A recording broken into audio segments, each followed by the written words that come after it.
Hi, this is Josh from English Rose, and I'm here today to do a quick tutorial introducing you to the Town and Cityscapes Fantasy Civilization Series digital art package. And what I'm going to do is go over today with you some of the ways that we've set up the file information for easy and quick reference, as well as some basic understanding of how to set up your scene to make it more believable and a little more immersive. So first let's go over the files here. In the assets we have, let's say for example, this wall asset. You can see that it's labeled wall 2, which means it's the second version of this wall, and it is the fifth style in this wall series. You can also see that it's labeled outer, which means it's an outer wall, and unlike this one, which is an inside wall where you can see the inside of the wall itself. And then MP, which means middle plane. So all of our scenes are divided into 3 planes of view. We have the foreground, middle ground, and background. So this will be in the middle plane. And SR, which stands for shadows are on the right. So what we'll do here is, let me just drag this into their image here, our workspace. And you can see that the shadows are definitely on the right. This would be, because of the perspective, something that you would only use in the middle plane. And this works perfectly with all of the other ones in this same series. So we could, as you can see here, if I drag this in properly, and we could put these together to seamlessly create different wall patterns and assets. The shadows would all be cohesive, the color schemes, and everything. So let's get rid of these, and I'll just delete this real quick. So that's the basic setup. If you go through and look at these assets that I've put into this library, I'm actually using Photoshop, but you could use this or do this in any image editing software. And I've created a library of all of the images that I'm going to be using today. And I've just grabbed some of these prefabricated images. So there's going to be very little like putting the images together to create our own assets. So this will just be a very quick and easy way that you could create a scene and have it look believable and interesting without putting a whole lot of effort into it. So the first thing we're going to talk about is the horizon line. The horizon line is kind of what sets up the entire scene. And if I just put this sky in here real quick, you can see that by adjusting the bottom of the sky, I can change the horizon line. So the lower the horizon line goes, the lower the perspective of the viewer is. And if I raise it, then the perspective of the viewer is like as if we were on a high position, an elevated position, looking down across the large portion of the land. And this is a very useful tool in creating your scene depending on how you want to view or how much perspective change you want to incorporate into your image. For this tutorial, we're just going to do something simple. So we're going to put it pretty low, below halfway, somewhere like in there. And then we'll bring in some water and put that on top and make sure that we line these up together here to create a very distinct horizon line. So there's a lot of contrast between the sky and the water here. So what we'll do now is we have a good reference point from where we're going to start our picture from, which is the bottom of the actual image. And then we're going to, most of our interesting or necessary imagery is going to be between this and the horizon line. So let's just drop in a pretty generic piece of land here. And this is going to be, we're going to create like a very simple island settlement, and we're going to do some rock formations, and on the top of that we'll put like a castle and some other buildings around and some walls and whatnot. But let's drop this right in here, and this doesn't have to be anything too specific, you can put this anywhere you would like. And on top of this, as it sits on top of the water, to make it look more integrated, we can just very easily grab some of these pre-designed wave patterns, which should fit pretty well right on top of this image. And if I just adjust the size here, and in Photoshop, so that's just Control T. And if you want to do both sides of the image at once, you just hold down Alt.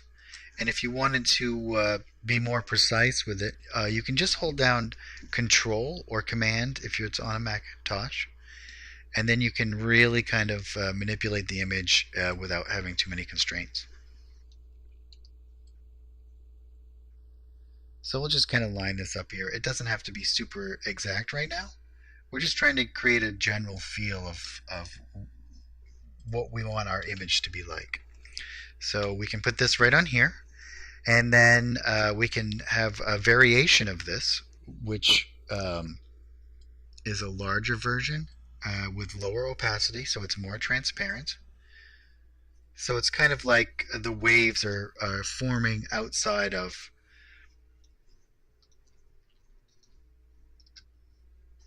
off of the landmass, and then they're becoming more solidified as they get closer.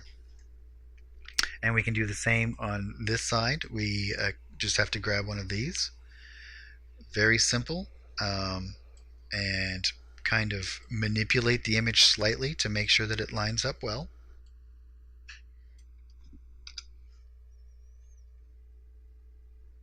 And I think I'm just going to put this on top of the other one. Yeah, so that looks pretty good there. And we'll do exactly the same thing. We'll have a larger, more transparent version that we can kind of throw right on the outside, so we get this layered effect of the waves. And the next thing we're going to do is we'll click onto our landmass here again to select it, and we'll start to throw some rock formations on there. So we can just, again, just grab these pre-created rock formations and we can throw them right into our scene. And we see how this is kind of overlapping here. We don't want that, so we just have to move this to the front of the stack of layers and start building some sort of interesting land formation here, some sort of rock formation coming up out of the ground.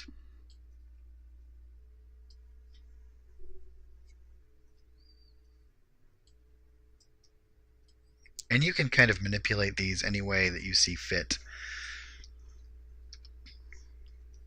It's a very user-dependent kind of thing here.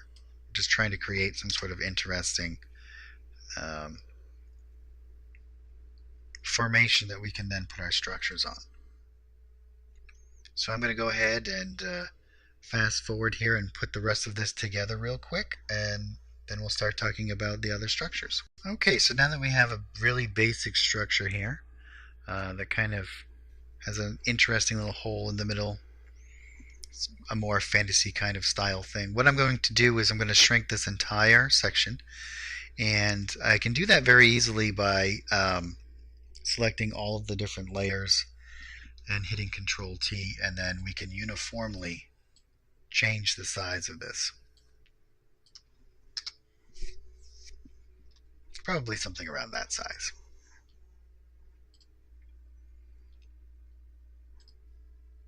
And the next thing that we want to do is we're going to start creating a fortified structure on top of this one. So if we want most of it to rest on the top of the structure, we're going to select this particular image and go just behind it. So when we bring out this wall, for example, it will kind of sit behind this other image, and that will give us the illusion. Let's shrink this down slightly. That'll give us the illusion that these rocks are protruding, they stick out and interfere with your view of what is higher than it.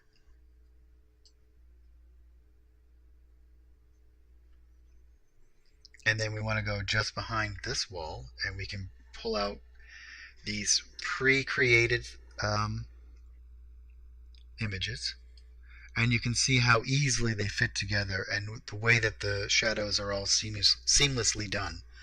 It makes a very easy and intuitive way for you to create structures very quickly,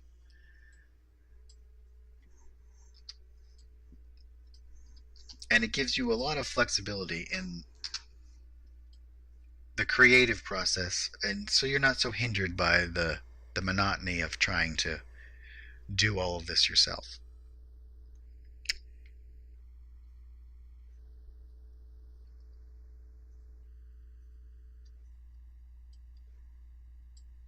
So we'll just pull out a few of these different images here, and you can see how well they fit together. And here's a good trick in Photoshop. If you click on an image and then you hold down Alt and you drag it, you can make you can make a duplicate of that image very quickly and easily. And this works very well in doing something like this. So you can reproduce the same kind of images over and over again that you're going to use more often. And then we'll grab one of these more interesting, unique towers that has some rocks already attached to it. And we're actually going to put this in front so it looks like that the rocks actually come up around. So it's more as if the fortification was made right into the rock structure itself. Next, what we're going to do is throw a wall around the outside of the rock structure at the base. A more fortified look, which is just as easy as we did the castle above. This time what we're going to do is just click on the front of the rock structure here, because we want this to go in front of it. And we can just, as we've done in all of the other things, just grab out some of these pre-created structures here.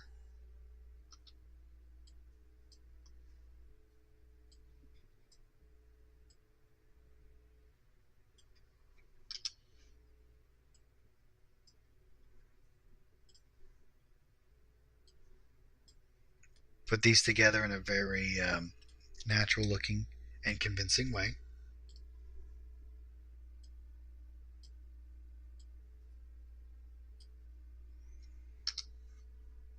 And obviously this is much too large. So what we're going to do is, if you click on an object, a layer, and you hold shift, you can then click on all of the other ones that we just put down, and that will select them in your layer menu. Hit Control T, and you can shrink this down so it fits perfectly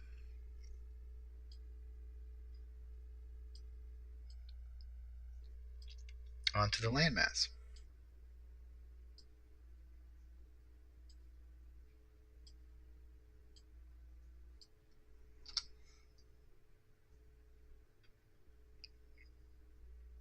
And what we can do is, just because we want it to look like it's going around, just select the land and grab one of these inside walls, and then we can just slide those right in. And what we'll do now is just throw in some clouds in the background.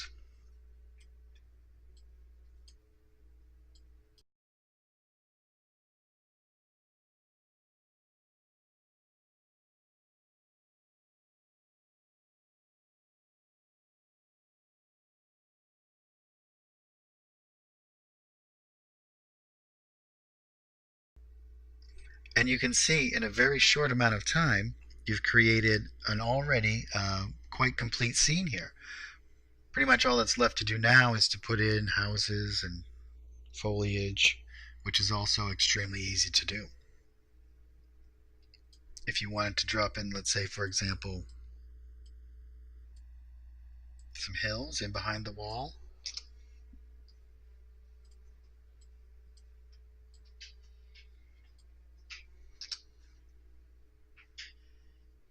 and so on and so forth. Well, thanks for checking out the tutorial on the basic fundamentals of the art package and how to use it and put it together. In the next tutorial, we'll add trees, buildings.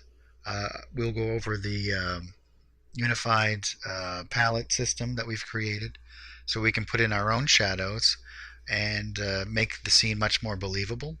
We'll also put it in a foreground area so that we can start creating distance through the size of the images and make a much more complete um, representation of the settlement that we're trying to create.